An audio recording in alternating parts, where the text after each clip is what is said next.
I have an amazing guest today, Dr. Duane Grummons. He created the Grummons Protraction Face Mask. We're going to learn all about the strategic details of orthodontic and orthopedic techniques attending to airway. I always quote you, one can do harm by doing nothing. Orthodontics is a blessing, so I love ortho, love everything. So let the wise listen and let's add to their learning. Ages 2 to 7, that's when I want to be doing earlier intervention, screening all patients, but earlier intervention. If we're not looking at this, we aren't going to see it. If we're not screening it and intervening, it's only going to become more exacerbated. A lot of times we're not getting cooperation from the colleague who doesn't think it's necessary yet, or it doesn't make sense that we're doing something so early on primary, and yet a little bit goes a long way. Simple things go a long way. It doesn't take much in the early years. We always want to screen the whole sleep pattern, everything about airway. Before the parents come in, we ask them to take a video of the child asleep. They should be resting, mouth together,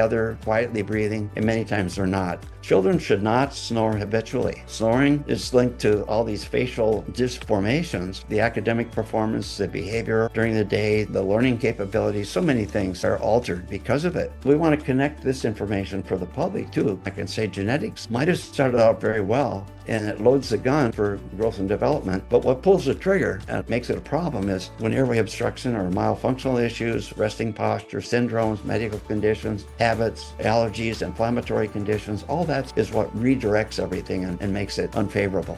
If we don't get active and intervene, we're doing harm. If we're waiting for most of the teeth or all the teeth to come in to start, we've lost that whole window of opportunity. But more important is the patients had to suffer more through those formative years with all the comorbidities of the problem. When treatments later, we get less orthopedics and much more dental tipping, and we just can't do as much for the whole cranial morphology. We've got to see the kid earlier and screen and recognize and then intervene to help them. We don't want to be tooth jockeys, just looking at the arches. We want to step back and be a physician of the face. We want to be three-dimensional, consider width first, control the vertical second, and then deal with the AP as a third part of the triad. We want to clearly intervene. We've got kids. We don't get a second chance on that time and that moment to intervene for the help of the kids, the parents, everybody around them, the teachers, the community, the friends. Why do we do this? One main thing is to give each child the best possibilities in life. Poor sleep really relates to poor breathing, and then the grinding of the teeth is a consequence. Lips together, tongue on the roof of the mouth, and breathing through the nose. This all helps the face grow. There's different facial types. We can't just put one Bolton norm sketch on the face and think that applies to all. We need to individualize treatment. My colleagues a lot of times will say, well, do that when the front teeth come in and we're dealing with permanent teeth. Well, that's true, but we've got a greater problem and it's harder to overcome, and the patient has suffered that many more years of problems. The retainer doesn't grow. So relatively, the retainer is holding the arches instead of letting them develop, which is not favorable. And we wanted to do the expansion with primary teeth because when we do that, we get growth of the alveolar base. So the whole morphology of the bone support widens with the teeth. It doesn't do that with permanent teeth. It does it with primary teeth. So it's tongue space and it's room for the future permanent teeth. It's facial support, lip support, and jaw development. We just can't accomplish as much orthopedically if we start later.